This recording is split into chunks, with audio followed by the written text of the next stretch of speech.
Baik, bismillahirrahmanirrahim. Assalamualaikum warahmatullahi wabarakatuh. Welcome back to my channel. Selamat malam untuk rekan-rekan guru honorer sekalian. Pada video kali ini Bapak Ibu ya, kembali lagi kami akan berbagi sedikit video informasi ya terkait P3K Guru tahun 2022. Yang mana di sini kami mencoba menganalogikan pemaparan dari Bapak Andika terkait nasib atau solusi bagi guru yang lolos passing grade tetapi nantinya tidak mendapatkan penempatan di SSC ASN ya. Nah, seperti itu Bapak Ibu ya. Jadi di sini kami sudah menyiapkan ya. Jadi di sini kami bahas dulu yang mendapatkan penempatan melalui akun SSC ASN.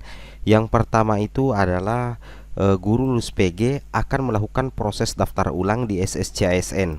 Kemudian nantinya menurut Bapak Andika, guru lulus PG nantinya saat mendaftar otomatis tidak bisa ke laman berikutnya dan nantinya akan muncul Anda ditempatkan di sini. Jadi nantinya yang membedakan antara guru lolos PG yang mendapatkan penempatan dengan yang tidak mendapatkan penempatan, tentunya nantinya itu yang membedakan di akun SSC ASN Bapak Ibu ya. Apakah nantinya akan muncul notifikasi bahwa Bapak Ibu ada penempatan ya atau Anda ditempatkan di sini.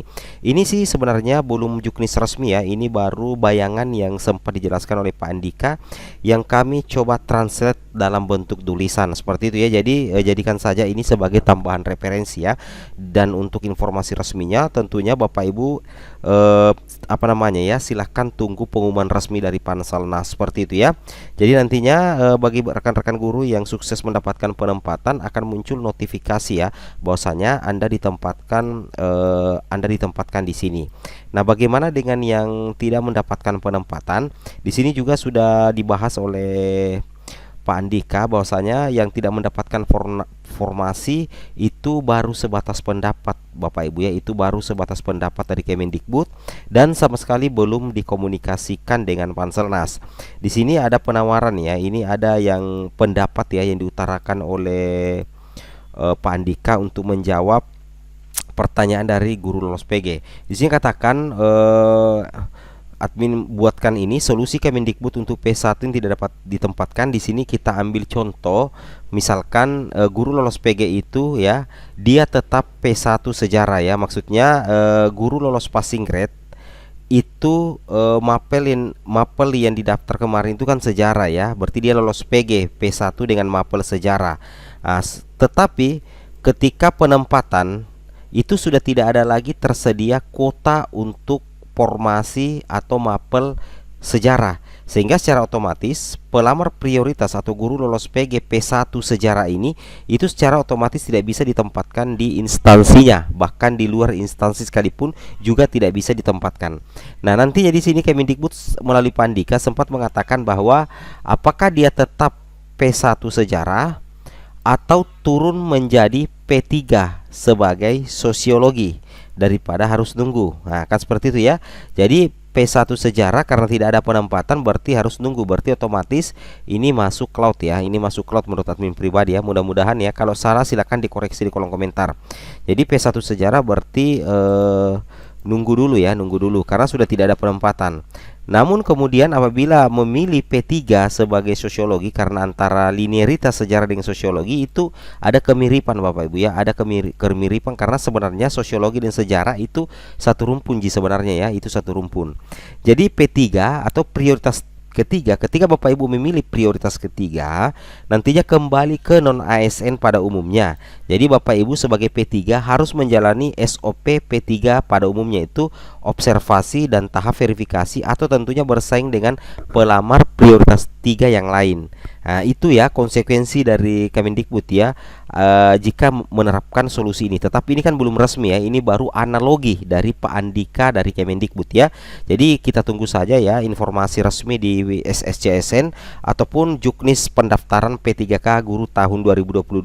Nah, terkait dengan prioritas 3 itu sudah dijelaskan di Permenpan RB Bapak Ibu ya. Itu sudah dijelaskan di Permenpan RB pasal berapa ini? Pasal 32 ya.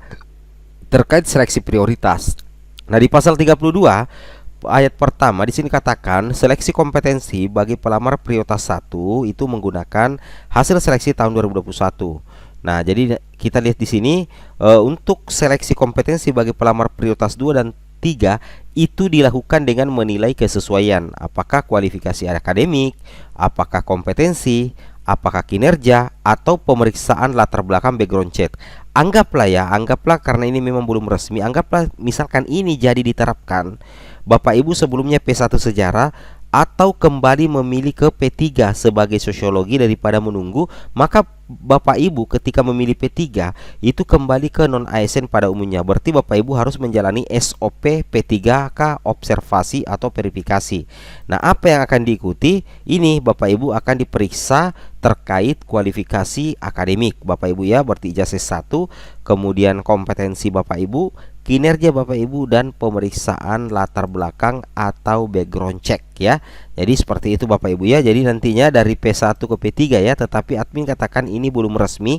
Jadi Bapak Ibu jadikan saja sebagai tambahan referensi karena yang resmi dari Kemendikbud ya. Seperti itu ya. Ini baru pendapat ya dari analogi atau pemaparan dari Pak Andika ya. Belum diterapkan dalam aturan terbaru seperti itu ya. Jadi intinya jadikan saja tambahan tambahan referensi. Sebenarnya apa yang dijelaskan ini, apa yang dijelaskan Pak Andika ini sebenarnya bagus Bapak Ibu ya, karena betul-betul kita perhatikan bahwa Pak Andika berusaha mencarikan solusi bagaimana rekan-rekan guru yang sudah lolos PG itu tuntas alias mendapatkan penempatan. Jadi beliau menganalogikan antara sejarah kan dengan sosiologi itu sebenarnya satu rumpun ya. Itu kalau beda-beda tipis linearitasnya. Jadi misalkan Bapak Ibu ya lolos P1 sejarah. Nah, di sejarah kan sudah tidak ada lagi kuota ya, baik di instansi, dalam instansi ataupun di luar sekolah atau di luar instansi itu sudah tidak ada mapel sejarah yang lowong ya. Jadi otomatis di sini dari Kemendikbud dikatakan atau menuju ke P3 sebagai guru sosiologi daripada nunggu. Tetapi konsekuensinya P3 itu akan kembali ke non ASN pada umumnya itu. Jadi prioritas 3 tentunya harus menjalani SOP P3K observasi sesuai dengan ini ya. Berarti mulai dari kualifikasi akademik, kompetensi, kinerja, pemeriksaan latar belakang atau background check. Seperti itu Bapak Ibu ya. Itu yang harus Bapak Ibu pahami. Kemudian di sini ada sedikit tambahannya ya. Ini mungkin agak berkaitan dengan pembahasan kita, yaitu di sini katakan kuota P3K 2022 mubazir, guru lulus passing grade disuruh teken surat pernyataan makin ruwet ya. Jadi dikatakan di sini makin ruwet ya. Nah, jadi kita baca dulu ya Bapak Ibu ya. Di sini katakan kuota P3K 2022 mubazir ya, guru lulus PG disuruh teken surat pernyataan makin ruwet. Nah, jadi sini katakan Ketua Forum Guru Honorer Lulus PG seluruh Indonesia Ibu Heti Kustraningsih itu tidak bisa menutupi rasa sedihnya.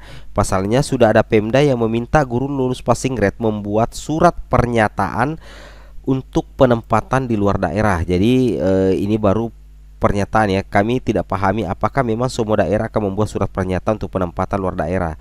Ya, kami tidak bisa memastikan apakah itu betul atau tidak ya. Dalam surat pernyataan itu, guru PG diberikan pilihan apakah tersedia ditempatkan di luar daerah atau tidak. Heti sedih karena sebenarnya di daerah ada kuotanya, tetapi untuk mata pelajaran mapel ya, mapel seperti bahasa Indonesia, PKWU sudah berlebihan sehingga tidak bisa terakomodasi. Jadi ini sama ya. Apabila mapelnya itu sudah berlebihan, itu otomatis Bapak Ibu ya tidak bisa diakomodasi. Artinya mapel gemuk ya. Meskipun dalam daerah itu masuk dalam kondisi aman, kalau memang mapel yang Bapak Ibu miliki itu sudah berlebihan, maka otomatis itu tidak bisa terakomodasi ya. Selain itu ada juga formasi tidak dibuka sesuai dengan mapel yang diampu guru lulus PG. Nah, seperti itu ya. Jadi seperti ini, misalkan ada formasi mapel A, misalnya kuotanya 8, namun guru lulus PG nggak ada yang di mapel A itu. Akhirnya kuotanya mubazir. Nah, ini sebenarnya yang harus mendapatkan perhatian dari Kemendikbud ya. Artinya jangan sampai ada kuota yang mubazir karena tidak ada guru lulus PG yang bisa melamar kuota tersebut. Sebaliknya ya, banyak guru lulus PG yang memiliki mapel berlebih. Nah, itu yang sebenarnya menjadi PR dari Kemendikbud ya. Oke, mudah-mudahan video ini bermanfaat. Sebaiknya jadikan saja sebagai tambahan referensi Bapak Ibu ya. Kita tunggu informasi resmi dari Kemendikbud. Oke, assalamualaikum warahmatullahi wabarakatuh.